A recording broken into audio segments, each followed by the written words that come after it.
Quel plaisir de se retrouver plus nombreux que jamais à ce 13e congrès national des maisons de retraite privées, que nous avons voulu à votre image, moderne, innovant, dynamique, nouvelle génération.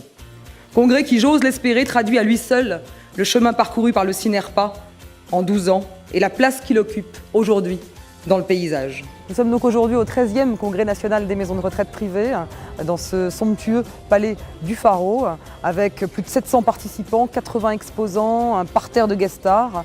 Donc vraiment une très belle journée. Et je viens toujours chercher, je dirais, de l'information, de la convivialité, de l'échange. Et on a un métier difficile et de venir au CINERPA, c'est rassurant, c'est motivant, c'est encourageant. C'est quelque chose qui nous rassure beaucoup. Et on est vraiment ravis d'accueillir tant de monde aussi aujourd'hui sur nos terres à Marseille. Écoutez, le congrès du CINERPA est quand même un passage obligé et un moment important et intéressant de l'année dans la vie du syndicat. Je suis ici, bien que n'étant pas adhérent, tout simplement parce que je suis un sympathisant d'une cause qui est celle de la personne âgée, puisque finalement elle doit nous rassembler bien au-delà des statuts juridiques. Les prévisions démographiques montrent que la société continue à vieillir, mais que l'espérance de vie sans incapacité n'augmente plus.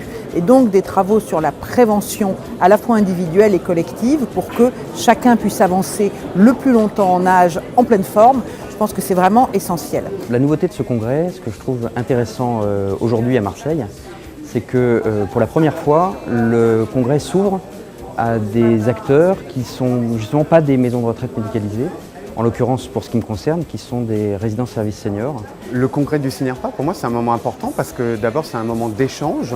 On rencontre les collègues, on rencontre les prestataires, les exposants. J'ai trouvé ces 2 jours enthousiasmants de par la qualité des interventions qui ont été faites, la qualité des tables rondes qui ont été menées et de constater le plaisir des adhérents à être présents dans cette belle ville de Marseille pour ce congrès.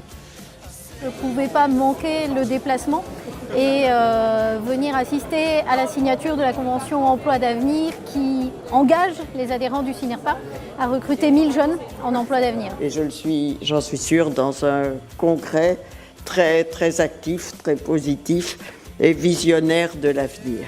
Oui, nous prenons bien en compte cet enjeu fondamental et cette loi que vous avez si longtemps attendue. On a des sujets passionnants à traiter, mais qui nécessitent que chacun s'ouvre vers l'extérieur, que chacun prenne part à cette révolution. Et au fond, ça permettrait que ce qu'on a aujourd'hui présenté pendant des années comme une catastrophe potentielle, comme une charge rédhibitoire pour la puissance publique, le vieillissement, devienne au contraire un formidable levier, une opportunité. Et les maisons de retraite ont toute leur part dans cette révolution de l'âge. Je suis fière d'écrire avec vous l'avenir de notre profession. Merci de votre confiance, merci Président, et surtout merci à toute l'équipe du CINERPA pour cette brillante organisation. Merci à tous. Alors on constate donc qu'il est important de se mobiliser et je vous donne donc rendez-vous à l'année prochaine dans la belle ville de Juan-les-Pins.